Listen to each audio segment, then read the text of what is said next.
하나님은 하나님의 사람들은 우리가 살아가는 사회가 정의로워지는 일들에 더 많은 관심을 가져야 합니다. 믿음을 가진 신자는 개인의 만족만을 추구하는 자들이 아니라 한 단계 더 나아가 공적인 이익을, 그러니까 공익을 추구하는 삶을 살아야 한다라고 하는 것입니다. 왜 그렇습니까? 하나님께서 믿음의 신자들에게 이와 같은 의로운 삶, 정의로운 삶, 공익을 추구하는 삶을 요구하시기 때문이다라고 하는 것입니다. 오늘날 우리는 정말 편리한 세상을 살아가고 있습니다. 스마트폰 하나만 있으면 전 세계에서 벌어지는 일들을 모두 접할 수가 있고, 또 원하는 어떠한 물건이라도 손쉽게 구입할 수 있는 그런 시대를 우리가 살아가고 있는 것이죠. 그런데 참 아이러니한 것은 우리의 삶의 질이 높아지고 편리해졌음에도 불구하고 사람들의 마음과 또 사람들의 그 내면은 결코 이전보다 더 편해지질 않았다라고 하는 점입니다. 도리어 우리의 삶이 편리해질수록 사람들의 마음과 정신은 더 복잡해지고 더 많은 일들로 불편함을 느끼고 있다라고 하는 것이죠. 몸은 편해졌는데 이전보다 더 생각할 것들이 많아졌고 또 판단해야 될 것들이 많아졌기 때문이다라고 할 수가 있습니다. 그러다 보니 오늘날 사람들의 특징은 다른 사람들에게 관심을 두지 않습니다. 다른 사람들의 일들에 이렇게 마음을 쓰려 하지 않는다라고 하는 것이죠.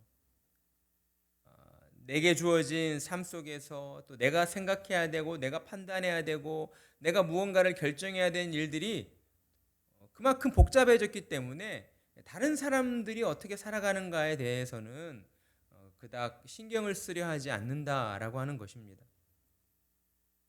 그러나 하나님께서는 신자된 저와 여러분을 향하여서 너희는 너희 자신만을 위하는 자들이 아니라 너희가 살아가는 이 사회와 또 너희 주변에 있는 이웃들을 둘러보고 그들과 함께 정의로운 사회를 만들어가는 일들에 너희가 힘을 내야 된다, 애를 써야 한다라고 우리에게 말씀을 하신다는 것이죠. 그러기 위해서 저와 여러분이 주의해야 할 것은 먼저 약한 자를 괴롭히는, 약한 자를 탈취하고 또 공고한 자를 압제하는, 그러니까 탈취와 압제에 대한 그러한 경고의 말씀을 하나님께서 주시고 있다라고 하는 것이죠. 우리가 살아가는 세상에서는 마치 이 동물의 세계처럼 약육강식의 그러한 법칙이 사람들이 사는 사회 속에서도 적용되어지는 것을 우리가 보게 됩니다. 힘이 있고 돈이 많고 무언가 권력을 가진 사람들이 힘이 없고 이렇게 가난한 그러한 사회적 약자들을 더 괴롭히는, 더 어렵게 만드는 그러한 일들이 오늘날 우리 사회 속에서 일어나고 있다라고 하는 것이죠. 우리는 이러한 부분에 있어서 늘 민감하게 또 깨어 있어야 할 것입니다.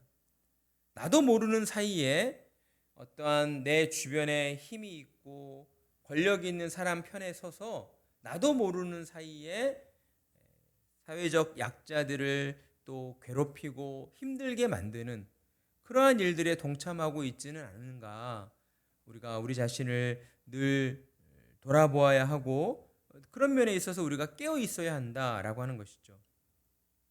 하나님께서는 세상에 약한 자들을 또한 돌봐주시고 지켜주시는 하나님이십니다.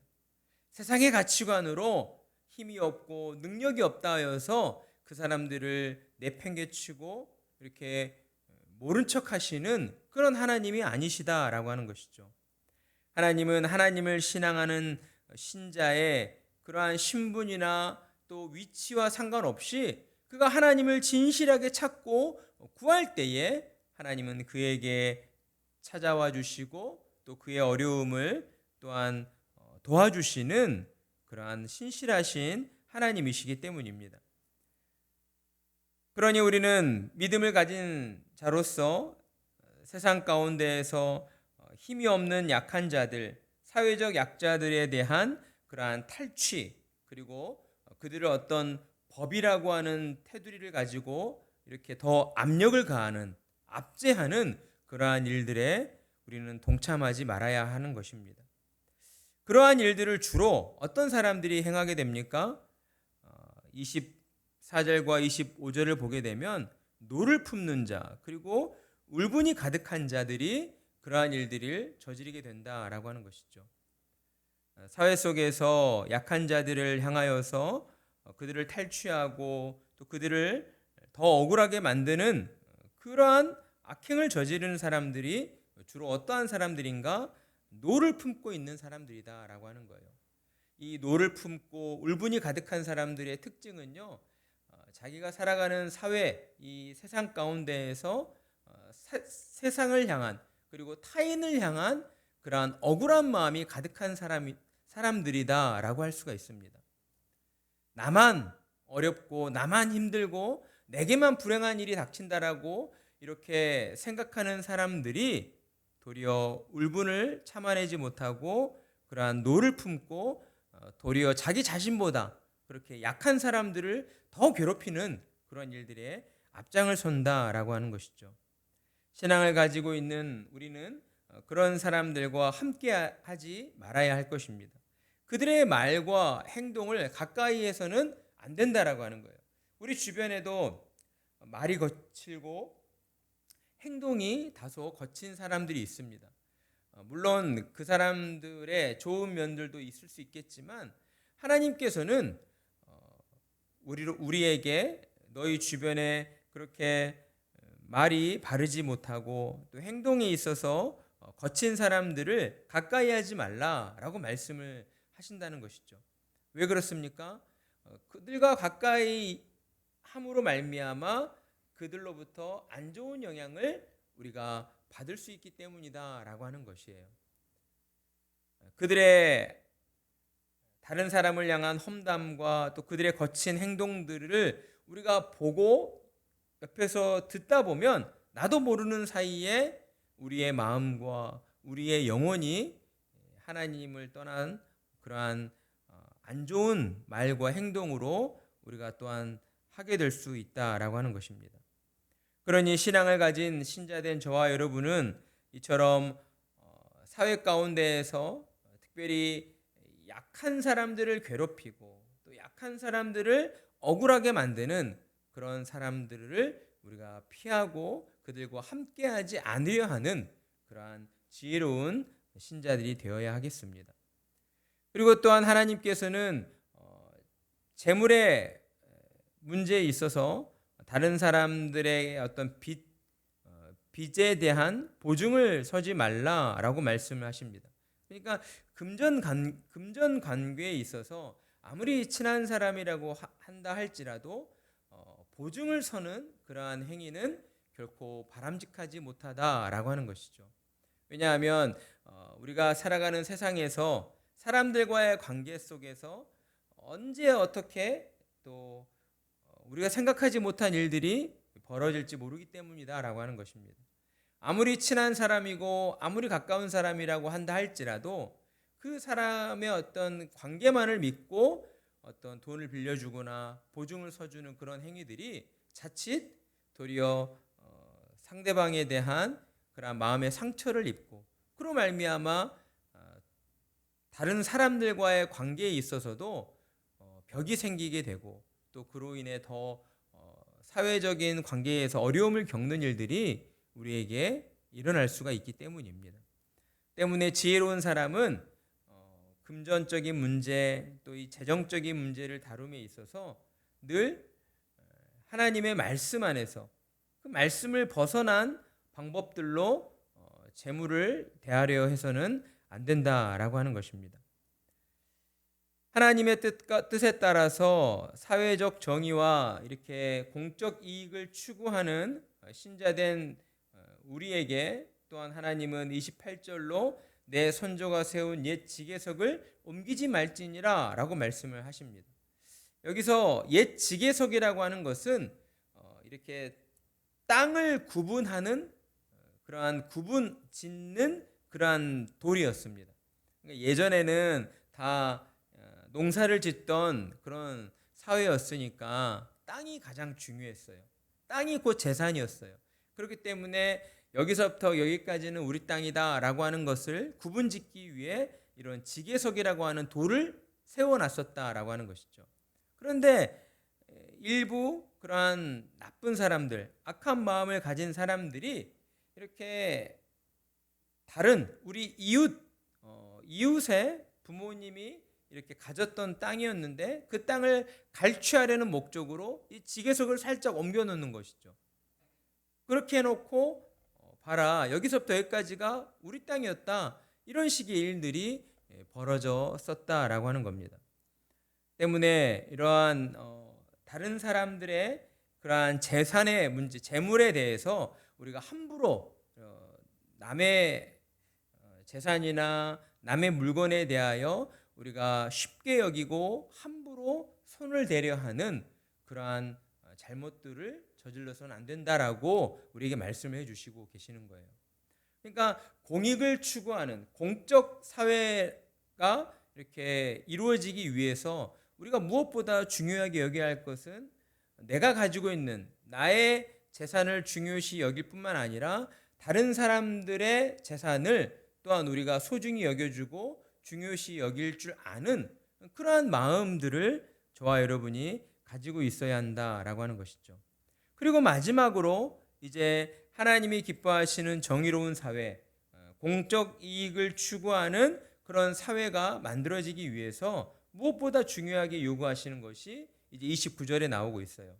내가 자기의 일에 능숙한 사람을 보았느냐? 이러한 사람은 왕 앞에 설 것이요 천한 자 앞에 서지 아니하리라. 자기 일에 능숙하다라고 하는 것은 어떤 의미입니까? 숙련되어 있다라고 하는 의미를 담고 있는 것이죠.